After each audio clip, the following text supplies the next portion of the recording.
Okay, y'all, this part 2 of I think it's time for me to tell my story. So I left off on the part about them not really being able to tell us or checking to see why my mom was bleeding on her kidneys.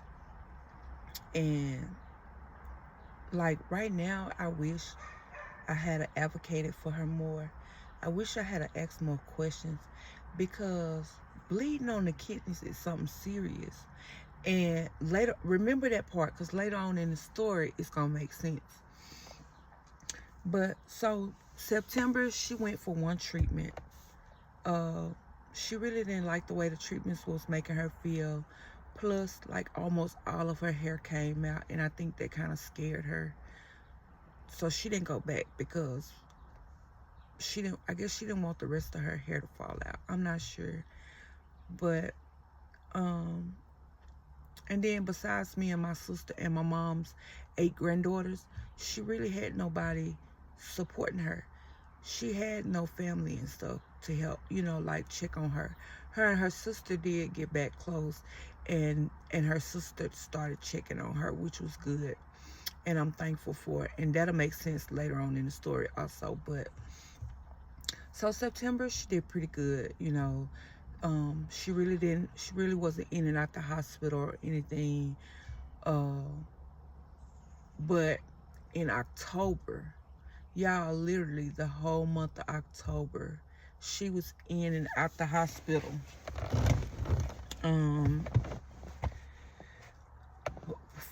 the first time she went in, it was for pain. Like she was just in a lot of pain. And they would keep her about a week. They would get her uh, like the fluid off of her from her diabetes, because like I said again, nobody addressed the diabetes situation other than the hospital when she went, and they would figure out that she got so much fluid on her, they would drain it off with the medicine that they give for them to drain it off. And then once they drain it off and everything else looked good, they would send her home. So the month of October, that was pretty much what it was. She was in and out the hospital for pain, or she was in and out the hospital for her diabetes, or for fluid being built up on her. And then November come. I'll never forget, it was my daughter's birthday, November 5th. And my sister was out working, and she called me. She said, "Nicole, I need you to go to the house. Mama done fell out the bed." And I don't know who was there, but they couldn't get her up out the bed. So I got there. I stopped because I was cooking dinner for my daughter. My daughter had asked for a certain dinner for her birthday, and I was cooking. So I put all my food on low. I asked my husband to watch it, and then, I went on over there. We ended up having to call the ambulance. And y'all, November of 2021 was one of the worst months of our lives, because this is where it starts to get hectic at. So the ambulance come, they doing the incoherent or the coherent check. And again, her sugar is so high that they, they had to take her in. By the time they got her to the hospital, I'll never forget, y'all. My mom couldn't breathe. And she kept telling the lady in the back of the ambulance, "I can't breathe." Y'all, I sat there and watched my mom turn blue. I watched her turn blue. They finally got her off the ambulance, took her in the hospital, and they had her in the trauma room. And I remember all the nurses and people were up in there, and I was standing outside the door, and the ladies, one of the nurses was talking to me, and she was asking me questions.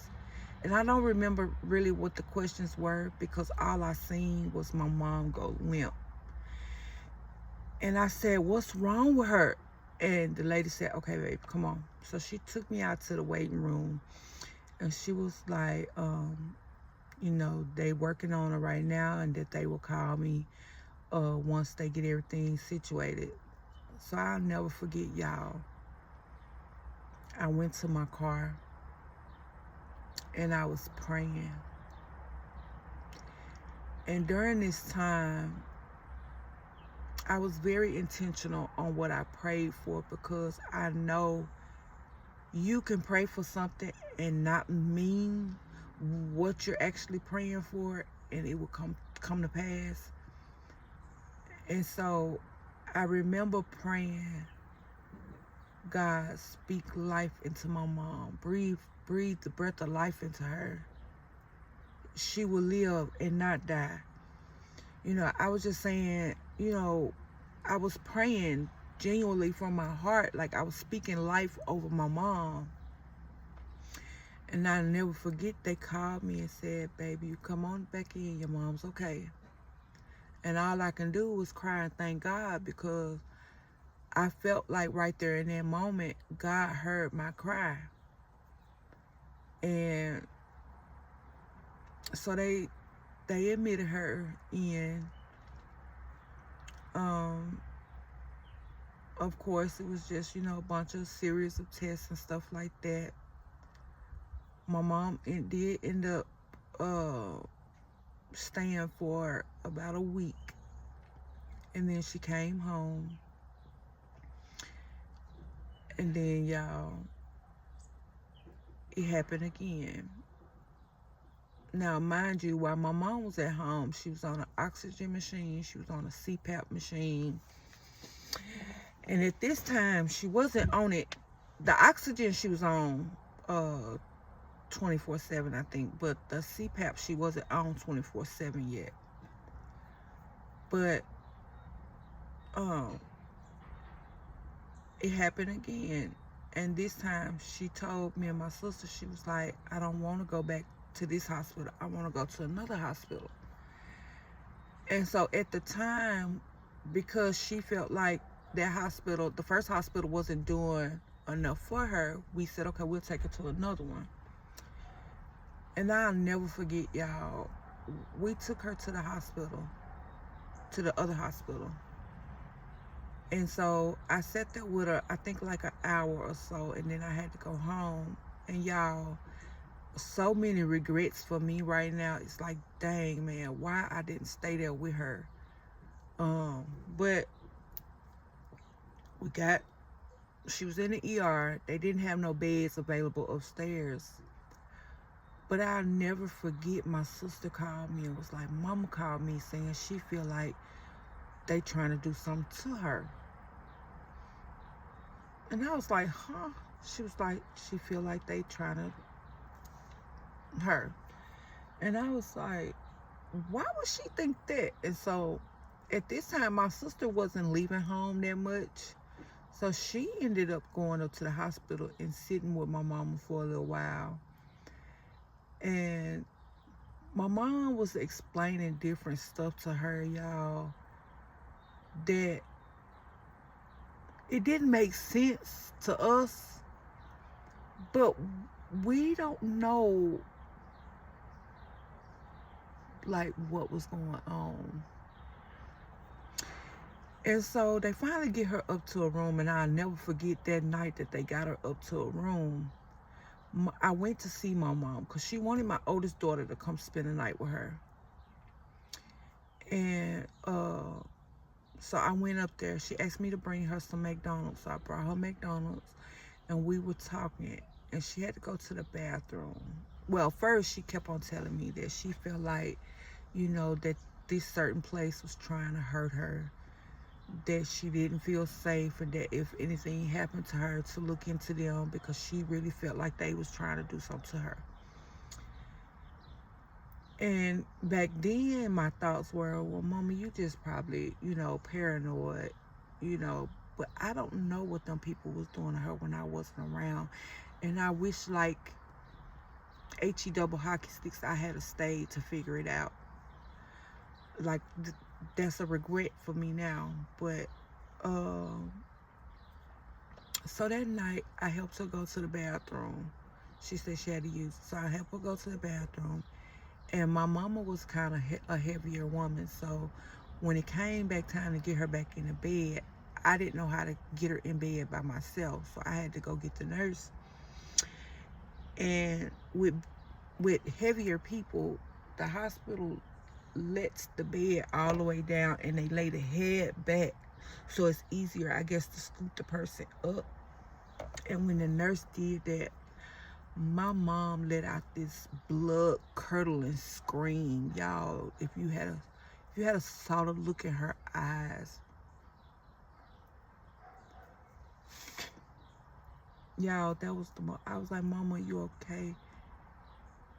Well, later on that night, my daughter spent the night with her, and this started my daughter to having panic attacks. My mom woke up out her sleep hollering about she couldn't breathe. She wasn't ready to die. My daughter said it scared the living daylights out of her, y'all.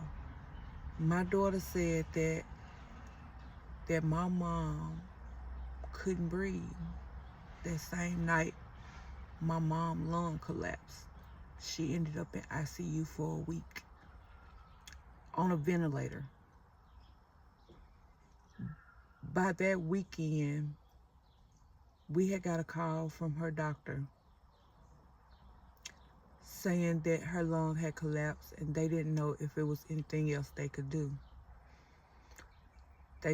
Once my mom woke up, now she did wake up off the ventilator, you know, and they put her in a regular room, but she stayed in the hospital one more week. That was close to the end of November. And my mama's sister came down that week, spent the week with her at the hospital. But that weekend, that Sunday, I'll never forget, her cancer doctor and her pulmonologist both called me. And they told me that it wasn't nothing else that they could do for my mom, that her cancer had spread it, and that we could possibly be looking into burying her. They told me that they believe she had at least about 3 weeks to 3 months left to live, and that we might well get ready to prepare ourselves.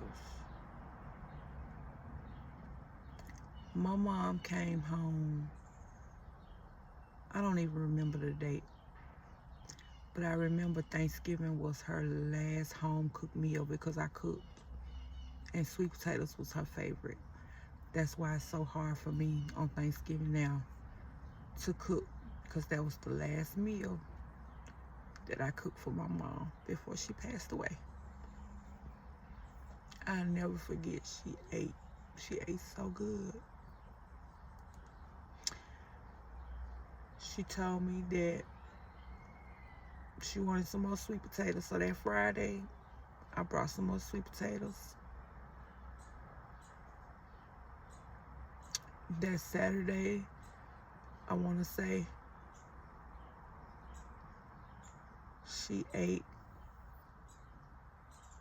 And then my sister said, starting that next week, my mama had started seeing her mother. Her mom died when she was 14. She had started calling her mama. December 1st, which is my nephew's birthday. December 1st, my sister called me at 2 o'clock and told me that my mama was no longer here. That was the worst day of my life. Y'all, my mama had, when she was in ICU, she had blood in her urine bag. And I kept on asking, why is the urine so red? And they was like, oh, she's just irritated from the catheter.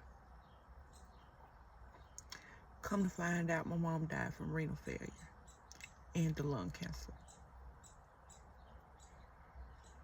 And nobody can tell us how that happened so fast. She found out she had cancer August of 2021. December 1st of 2021, my mom was gone. And nobody can tell us why. But I feel bad because I didn't advocate the way I should have for her. I didn't question enough or badger enough or get on them folks' nerves enough to where they can give me answers, because I'm more of a make peace type person. Like, yeah. So if you got your mom, y'all, advocate for your mom.